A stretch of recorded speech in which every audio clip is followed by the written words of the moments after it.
साम्राज्यवादी शक्तिको विरोध गर्नको निम्ति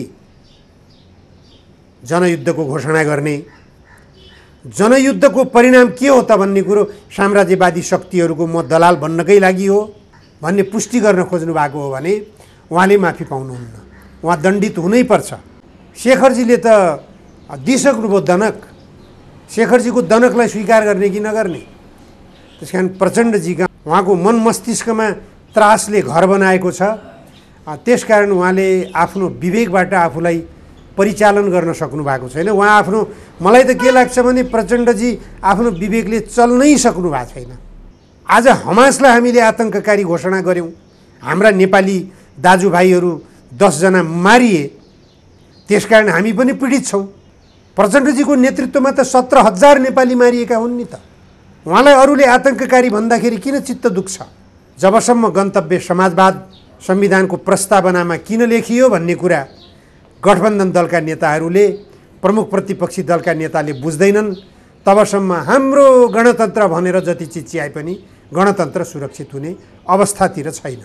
हमास एउटा विद्रोही समूह हो, उसले विद्रोहको आवाज किन बोलेको छ? गाजाको समस्या के हो? लेबनानको समस्या के हो?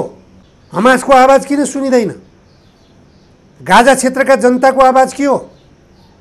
उनीहरूको देश कहाँ हो? कुन देशका नागरिक हुन् उनीहरू? उनीहरूको नागरिकताको हैसियत कसले मापन गरिदिने, कसले तोकिदिने? गाजा क्षेत्रमा बसोबास गर्ने 10 लाख जनतालाई बसाइ सर भनेर निर्देशन गरिदियो इजरायली सेनाले। कहाँ जाने ती जनता? दसैँ वरिपरि धेरै खालका राजनीतिक घटनाक्रमहरू अगाडि बढ्नेछन्। दसैँपछि तिहार छेउछाउ यो जोस मङ्सिर वरिपरि केन्द्रित गरेर नेपालमा राजनीतिक परिवर्तनको आन्दोलन हुनेछ भन्ने कुरालाई व्यापक रूपमा चर्चामा ल्याइएको छ। तपाईँ त्यस्तो देख्नुहुन्छ? के छ परिस्थिति? किन मानिसहरू दसैँ तिहार आसपासको तिथिमिति सहित यस्ता कुरा गरिरहेका छन्? बताइदिनुहोस्। दसैँपछि तिहारपछि भन्ने कुरा त मलाई त्यति आशा छैन त्यस्तो परिवर्तन भइहाल्ला देशमा भन्ने कुरामा। तथापि बर्खायाममा आन्दोलन हुँदैन, त्यस लगत्तै दसैँ आउँछ, तिहार आउँछ, पर्वहरूमा भुलेका हुन्छन् मानिसहरू, आन्दोलनमा आइदिन्नन् भन्ने मनोविज्ञान हो। त्यो मनोविज्ञानको आधारमा राजनीतिक दलका नेता कार्यकर्ताहरूले आकलन गर्ने कुरा हो त्यो। अब स्वयं प्रधानमन्त्री पुष्पकमल दाहाल प्रचण्डले नै भन्ने गर्नुभएको थियो बर्खा लगत्तै, अझ उहाँले त दसैँ अगाडि नै जनता 1.5 लाख जनता सडकमा उतारिदिन्छु भनेर भन्नुभएको थियो। अब प्रधानमन्त्रीले नै जनता सडकमा उतार्नुपर्ने अवस्था किन आइपर्यो देशमा, त्यो चाहिँ उहाँले स्पष्ट रूपमा खुलासा गर्नुभएको थिएन। तथापि मलाई चाहिँ त्यति आशा छैन राजनीतिक परिवर्तन उथल पुथल भइहाल्ला भन्ने आशा चाहिँ मैले देखिराखेको छैन। पछिल्लो चरणमा कोशी प्रदेशको मुख्यमन्त्री चयन जुन ढङ्गले भयो, नेकपा एमाले र नेपाली काङ्ग्रेसको गठबन्धनबाट कोशी प्रदेशको सरकारी संरचना तयार हुने भयो। यसले अलिकति केही केन्द्रीय राजनीतिलाई पनि धक्का पुर्याउँछ कि भन्ने अनुमान चाहिँ गर्न सकिने हो। तर त्यो पनि आशाप्रद छैन, किनभने नेपाली काङ्ग्रेसमा शेरबहादुर देउवा जबसम्म बलियो छन् तबसम्म नेपाली काङ्ग्रेसका अन्य नेताहरूले, शेखरजीहरूले अथवा गगन थापाहरूले केही धक्कामूलक गतिविधि गर्न सक्नुहोला जस्तो लाग्दैन मलाई। यस्तै लुकामारी पाराको जस्तो कोशी प्रदेशमा गरियो यस्तै खालको परिवर्तन त होला, तर एकदमै परिणामदायी परिवर्तन होला जस्तो मलाई लाग्दैन। यो कोशीको प्रसङ्गलाई लिएर सरकार कसको हो भन्ने खालको प्रश्न अहिले खडा भयो। यो गठबन्धनकै सरकार हो भन्दै हुनुहुन्छ पुष्पकमल दाहाल प्रचण्डजी। अब काङ्ग्रेसभित्रको विद्रोही खेमाले बहुमत पुर्याएको स्थिति छ एमालेको समर्थनमा। अलिकति बताइदिनुहोस् त यो कोशीको राजनीतिले पैदा गरेको गठबन्धनको अवस्था के हो, त्यो घटनालाई कसरी लिनुहुन्छ? कोशीको घटनाले सबैभन्दा कमजोर राजनीतिक धरातलमा प्रधानमन्त्री पुष्पकमल दाहाल प्रचण्ड नै हुनुहुन्छ भन्ने सन्देश दिएको छ। पुष्पकमल दाहालसँग अब विकल्प कस्तो रह्यो त भनेपछि नेपाली काङ्ग्रेसका हरेक एजेन्डाहरूमा सहमति जनाउने, जे भन्छ नेपाली काङ्ग्रेसले त्यसमा घिसारिने, लम्पसार पर्ने, आफ्ना कुनै पनि एजेन्डाहरू अगाडि नबढाउने, यो अवस्थामा पुष्पकमल दाहाल प्रचण्डजी पुग्नु भएको छ। उहाँलाई जसरी हुन्छ कुर्सी चाहियो, पद चाहियो, पदीय हैसियत भए उहाँलाई पुग्यो, अरू केही पनि चाहिँदैन। यो अवस्थाबाट जबसम्म प्रचण्डजी माथि उठ्न सक्नुहुन्न तबसम्म नेपालमा अरू कुनै खालको राजनीतिक परिवर्तन होला जस्तो मलाई चाहिँ लागिराखेको छैन। कोशीकै घटनामा लिनुहोस्, तपाईँले माओवादी केन्द्रको उम्मेदवारलाई किनारा लगाएर नेपाली काङ्ग्रेसको विद्रोही खेमाले आफ्नो उम्मेदवारलाई मुख्यमन्त्री बनायो। त्यसपछि हामी गठबन्धन टिकाउनको निम्ति तयार छौँ, हामी गठबन्धन विरुद्ध जाँदैनौँ भनेर शेखरजीले दस्तखत गरिदिनु भयो।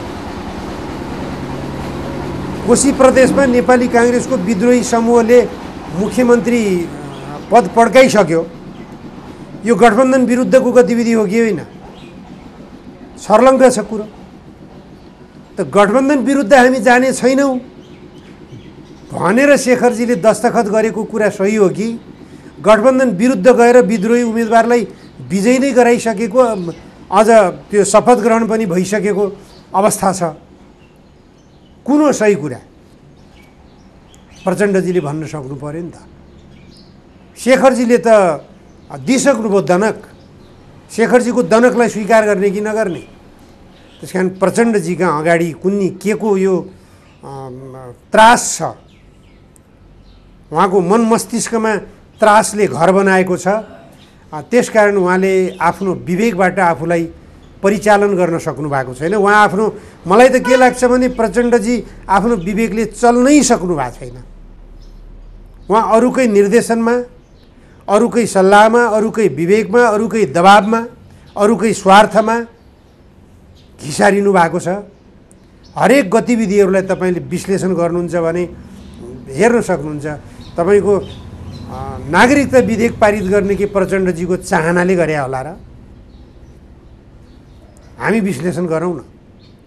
जुन नेताको नेतृत्वमा 10 वर्षसम्म सशस्त्र युद्ध भयो, युद्धको सुरुवातमै भारतीय विस्तारवादका विरुद्धमा सुरुङ युद्ध घोषणा गरिएको थियो, त्यही भारतीय विस्तारवादका विरुद्धमा तपाईँको प्रचण्डजीले कम्पोसा निर्माण गर्नुभयो। त्यो कम्पोसाको अध्यक्ष आफै बन्नुभयो, प्रचण्ड नै त्यसको अध्यक्ष संयोजक बन्नुभएको थियो। तर भारतको स्वार्थमा नागरिकता विधेयक, भारतकै स्वार्थमा नदीहरू हस्तान्तरणका सम्झौताहरू, भारतकै स्वार्थमा एमसीसी सम्झौता पारित। यसमा त अमेरिकाको मात्रै स्वार्थ जोडिएको छैन नि, भारतको पनि स्वार्थ छ। नेपालका सबै नदीहरू विद्युत उत्पादनको निम्ति परियोजनाको रूपमा अगाडि बढाउँदाखेरि भारत सरकारको सहमति लिनुपर्ने बाध्यात्मक परिस्थितिमा एमसीसी सम्झौताले नेपाललाई बाँधेको छ। यो प्रचण्डजीको आफ्नो चाहनाले गर्नुभएको हो त? यो त होइन जस्तो लाग्छ मलाई। किनभने एमसीसी सम्झौता पारित हुनुभन्दा 2-4 महिना अगाडि प्रचण्डजीले बोल्ने गर्नुभएको थियो, खुलस्त रूपमा बोल्ने गर्नुभएको थियो, यथास्थितिमा एमसीसी सम्झौता पारित हुँदैन। डबल नेकपाको अध्यक्ष हुनुहुन्थ्यो त्यति बेला। डबल नेकपाको केन्द्रीय कमिटी बैठकबाट झलनाथजीको संयोजकत्वमा 3 सदस्यीय एमसीसी सम्झौता अध्ययन कार्यदल पनि गठन भयो। प्रचण्डजीकै प्रेसरबाट, प्रचण्डजीकै चाहनाबाट, प्रचण्डजीकै दबाबबाट डबल नेकपाले त्यो कार्यदल बनाएको थियो। त त्यो कार्यदलले दिएको निर्देशन विपरीत प्रचण्डले आफूलाई किन घिसार्नुभयो? नेपाली जनताको चाहना विपरीत मात्र होइन, स्वयं उहाँको पार्टीभित्र पनि नागरिकता विधेयकको विरुद्धमा ठुलो आवाज थियो। त त्यो आवाजलाई लात हानेर उहाँ नागरिकता विधेयक पारित गर्नतिर किन लाग्नुभयो? असंवैधानिक तरिकाले राष्ट्रपतिबाट अनुमोदन किन गराउनुभयो त्यसलाई? जुन राष्ट्रपतिलाई त्यो विधेयकले चिन्दैन, त्यो राष्ट्रपति किन घिसारियो त्यो विधेयकमा? यी जो गतिविधिहरू भइराखेका छन्, यी गतिविधिहरूले प्रष्ट के देखाउँछ भनेपछि प्रचण्डजी आफ्नो विवेकले चल्नु भएको छैन। पछिल्लो चरणमा पनि हेर्नुहुन्छ भने अहिले तपाईँको इजरायल र हमासको द्वन्द्वमा इजरायलको पक्षमा मुख खोल्नुपर्ने प्रचण्डलाई के आवश्यकता थियो? असंलग्न राष्ट्रहरूको सदस्य राष्ट्र हो नेपाल। असंलग्न राष्ट्रहरूको सदस्यको हैसियतले नेपालले कुनै पनि द्वन्द्वरत समूह अथवा मुलुकको बीचमा पक्षधरता लिन हुन्थ्यो कि हुँदैन थियो? गम्भीर विषय थियो त यो।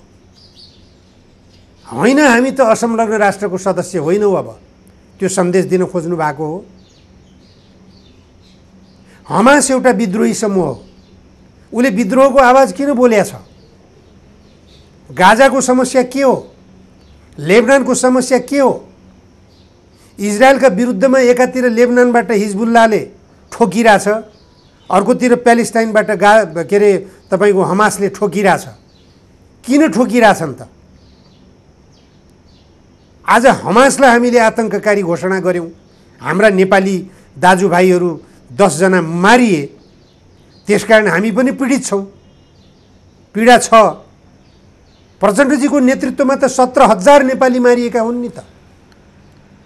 उहाँलाई अरूले आतङ्ककारी भन्दाखेरि किन चित्त दुख्छ? हमासको आवाज के हो?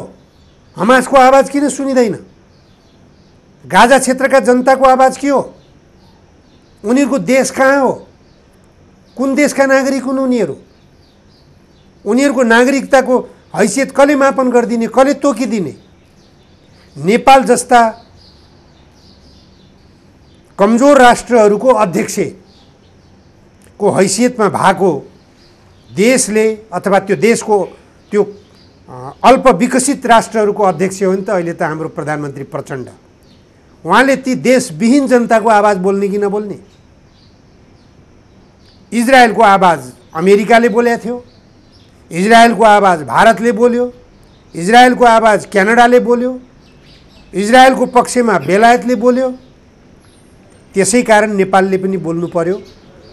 त्यसो भए ती सम्पन्न देशहरूको दाँजोमा त्यो हैसियतमा नेपाललाई पनि लान सक्नु पर्यो नि त। प्रचण्डजीले सक्नुहुन्छ? शक्तिशाली धनी राष्ट्रहरूसँग भिख माग्नको निम्ति उनीहरूको स्वार्थमा घिसारिनु पर्ने? यो प्रचण्डको अगाडि तेर्सिएका बाध्यताहरू हुन्। मैले भने उहाँ किन यसरी घिसारिनु भएको छ यो नै बुझ्न सकिएको छैन। पाण्डेजी, यो मात्रै होइन, प्रचण्डका बारेमा धेरै खालका प्रश्नहरू पनि आए। विभिन्न घोटालाको बारेमा उहाँले ठुलो घोटालामा संलग्न भइराखेको भन्ने कुरा पनि सुनिल शर्माले सत्तासीन दलकै एकजना सांसदले सार्वजनिक रूपमा अभिव्यक्ति दिनुभयो। ती कुनै कुराको जवाफ उहाँले दिनुभएको छैन। अहिले उहाँले इजरायलको पक्षमा मुख खोल्नुभयो, तर आफ्नै लिपुलेक लिम्पियाधुरामा मोदी घुमेको कुरालाई उहाँले थाहा पाउनु भएको छैन अहिले पनि। यस्तो हालत प्रचण्डको किन भएको हो? के देख्नुहुन्छ बताइनुहोस् त। एक समय त तपाईँ प्रचण्डकै विचार र अभियानसँग नजिक रहेको मान्छे पनि हो वैचारिक रूपमा। तेस्रो पटक प्रधानमन्त्री बन्दै गर्दा उहाँले प्रधानमन्त्रीको शपथ नलिँदै अब म तेस्रो पटक प्रधानमन्त्री बने भने मैले चमत्कारै देखाउँछु भन्नुभएको थियो उहाँले। अब मेरो पहिलो प्रधानमन्त्री हुँदाखेरि केही पनि बुझ्न पाइनँ, दोस्रो पटक प्रधानमन्त्री भएको बेलामा अलिकति केही बुझ्न सकेँ मैले, गर्न केही पाइनँ। अब तेस्रो पटक प्रधानमन्त्री बनेपछि मेरो गर्ने समय हो, यो म गरेर देखाउँछु, केही न केही गरेर देखाउँछु मैले भनेर भन्नुभएको थियो। उहाँको त्यो प्रतिबद्धता थियो। अर्कोतिर अवसर पनि थियो। अवसर मैले पटक पटक भन्ने गरेका थिएँ, यसकारण पनि उहाँलाई अवसर थियो कि उहाँले यदि अरू केही गर्नु परेको थिएन, तमाम भ्रष्टाचारका श्रृङ्खलाहरू थिए, ती भ्रष्टाचारका श्रृङ्खलाहरूलाई प्रचण्डले निशाना बनाएर अगाडि बढ्ने उहाँलाई अवसर थियो। भ्रष्टाचारका श्रृङ्खलाहरूलाई निशाना बनाउन उहाँलाई एक किसिमको बाध्यता पनि छ जस्तो लाग्दथ्यो त्यति बेला। किनभने नेपाली काङ्ग्रेसभित्र पनि भ्रष्टहरू थिए, नेकपा एमालेभित्र पनि भ्रष्टहरू थिए, राष्ट्रिय प्रजातन्त्र पार्टीका पनि भ्रष्टहरू थिए, अब यतातिर राष्ट्रिय स्वतन्त्र पार्टीको रूपमा उदाएको नयाँ पार्टीले पनि रवि लामिछाने गृहमन्त्री हुँदा बित्तिकै उनले पनि केही भ्रष्टाचारका गतिविधिहरू सङ्केत गरेका थिए। सबैलाई प्रहार केन्द्रित गर्ने अवसर प्रचण्डले पाउनु भएको थियो। त्यसकारण यसपटक केही गर्नुहुन्छ कि भन्ने आशा सबैले गरेका थिए, मैले मात्र होइन, सबै नेपाली जनतालाई आशा थियो यसपटक प्रचण्डले केही गर्नुहुन्छ भन्ने कुरामा। तर गर्नु भएन, बरु भ्रष्टहरूलाई बचाउने काम गर्नुभयो, भ्रष्टहरूलाई संरक्षण गर्ने काम गर्नुभयो। त्यो देखियो नि त, चाहे ललिता निवास जग्गा प्रकरण भनौँ, चाहे तपाईँको नक्कली भुटानी शरणार्थी प्रकरण भनौँ, चाहे सुन तस्करी प्रकरण भनौँ, यी प्रकरणहरूमा त उहाँले भ्रष्टहरूलाई नै संरक्षण गर्नुभएको छर्लङ्ग छ, नेपाली जनताले देखेको। अब उहाँले हातै नहाल्नु भएको वाइट बडी विमान खरिद प्रकरण, ओम्नी प्रकरण, गिरिबन्धु टी स्टेट प्रकरण, गोकर्ण रिसोर्ट प्रकरण, यी गतिविधिमा त उहाँले हातै हाल्नु भएको छैन। किन हात हाल्नु भएन? यो प्रश्न उहाँको अगाडि तेर्सिएको छ।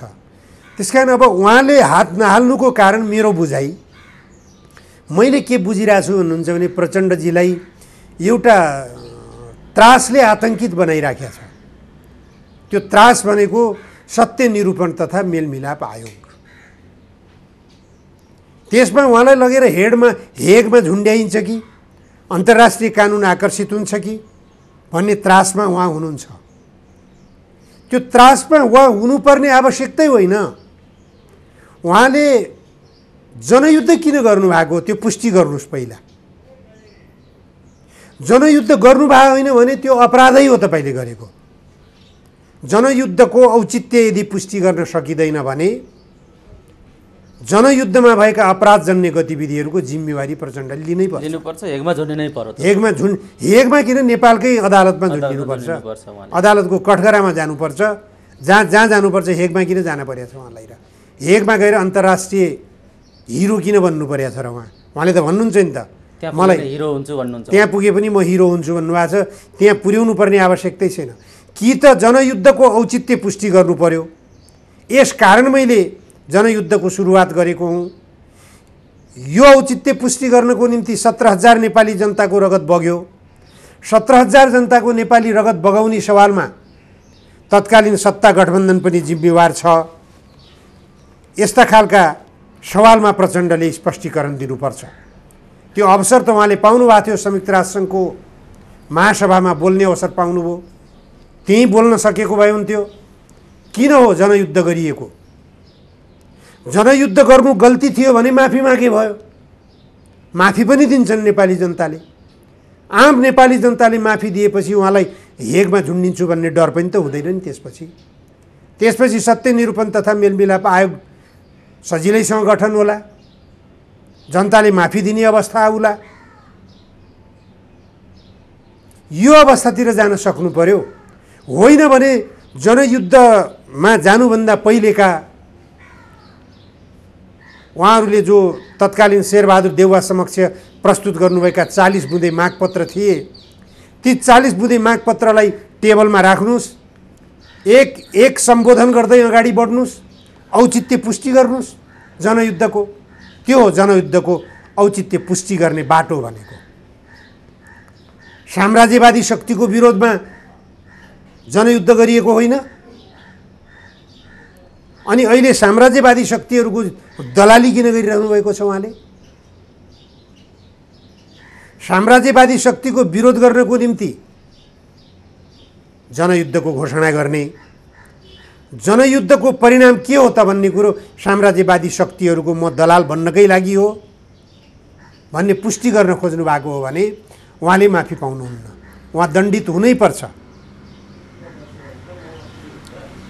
पाण्डेजी, यो समग्र जुन खालको चित्र छ नि, जस्तो भारतको हेपा प्रवृत्ति अहिले भयो भन्ने एकातिर छ, अर्कातिर अघि तपाईँले जोड्नुभयो इजरायल प्यालेस्टाइनको युद्धको सन्दर्भ पनि तपाईँले अघि उठाउनुभयो।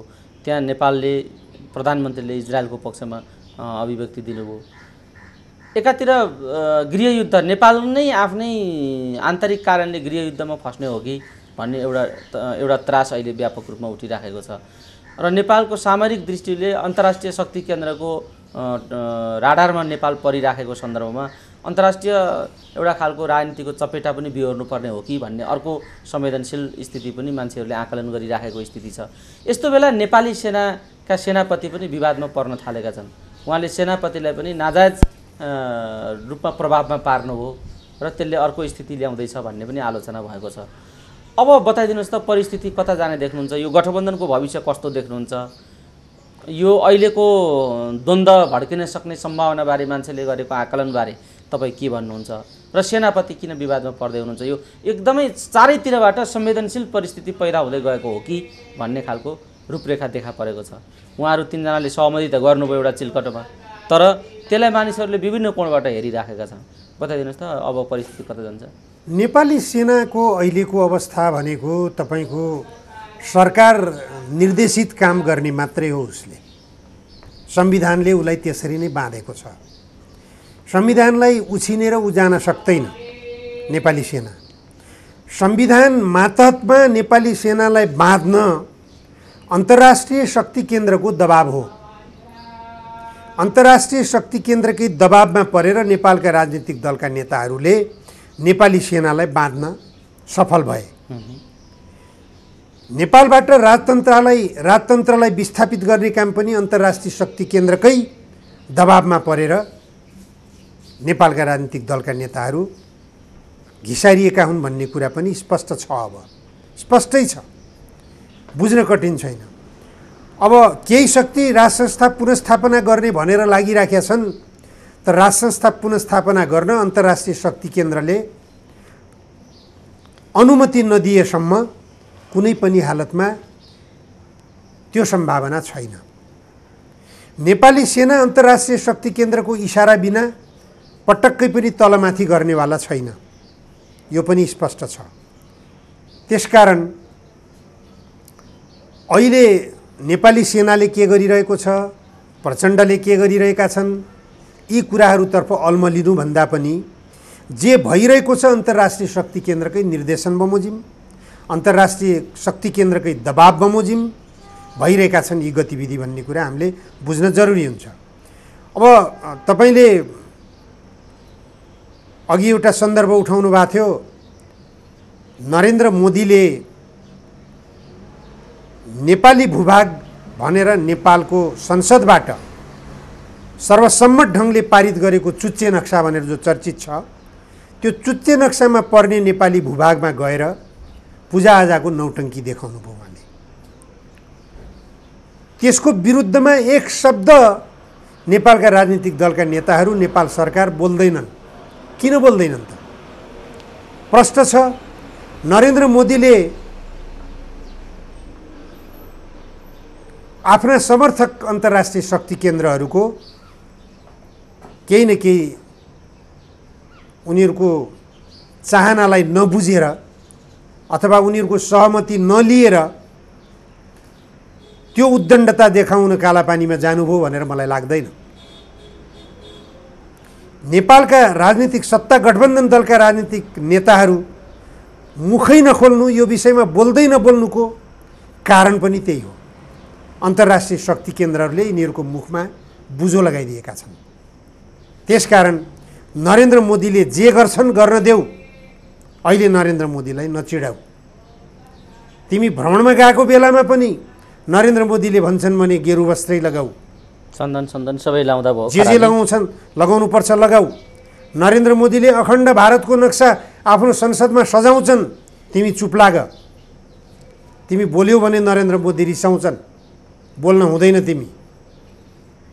नरेन्द्र मोदीले लुम्बिनी क्षेत्रलाई भारतमा गाभेरै लग्छन् भने पनि तिमी नबोल, नरेन्द्र मोदी रिसाउलान्। नरेन्द्र मोदीले जुन नदी लिन चाहन्छन् त्यो नदी देऊ, नत्र नरेन्द्र मोदी रिसाउँछन्। यही हो शक्ति केन्द्रको निर्देशन। होइन भने हरेक सवालमा शक्ति केन्द्रको इच्छा बमोजिम लम्पसार पर्दै आएका प्रचण्डको लागि नेपालमाथि भइरहेको भारतीय हस्तक्षेपको विरुद्ध बोल्न केले छेकेको छ? किन बोल्न सक्दैनन् यिनी? किन गरे यिनले युक्रेन र रुसको द्वन्द्वमा रुसको समर्थन? प्रश्न आउँछ नि त। इजरायलले हमास विरुद्ध हमला गर्नु र रुसले युक्रेन विरुद्ध हमला गर्नु उस्तै उस्तै त होला के र कुरो त। युक्रेन कमजोर छ, हमास कमजोर छ, प्यालेस्टाइन कमजोर छ। विश्लेषण यही त होला। हमासलाई कसैको साथ छैन, युक्रेनलाई अमेरिकाको साथ छ, नाटोको साथ छ। किन त? यो नाटोको साथ रुसलाई किन भएन? इजरायललाई किन भयो? 11 जना पत्रकारहरू मारिए। कहाँ गयो मानव अधिकार? अमेरिकाको लागि मानव अधिकार कहाँ गयो? कसले मार्यो? हमास र हिजबुल्ला विरुद्धको इजरायली सेनाको कारबाहीमा 11 जना पत्रकार मारिए। रोइटर्सको एउटा टेलिभिजन पत्रकार पनि मारिया छन्। कसले बोल्ने? तै चुपमै चुप। 11 जना पत्रकारहरू मारिए, अरू पत्रकारहरू हतोत्साहित हुनु स्वाभाविक हो, प्रभावित हुनु स्वाभाविक हो। युद्ध मैदानमा, युद्ध मोर्चामा खटिएका पत्रकारहरूको ज्यान सुरक्षा गर्ने कसले? इजरायली सेनाले त जवाब दिइसक्यो। युद्धको दौरानमा बच्चा बच्चीहरूलाई मार्ने इजरायली सेनाको चाहना छैन, वृद्धहरूलाई मार्ने इजरायली सेनाको चाहना छैन, पत्रकार मार्ने इजरायली सेनाको चाहना होइन। आइरहेछ स्टेटमेन्ट उनीहरूको, तर मरिरहेका छन्। गाजा क्षेत्रमा बसोबास गर्ने 10 लाख जनतालाई बसाइ सर भनेर निर्देशन गरिदियो इजरायली सेनाले। कहाँ जाने ती जनता?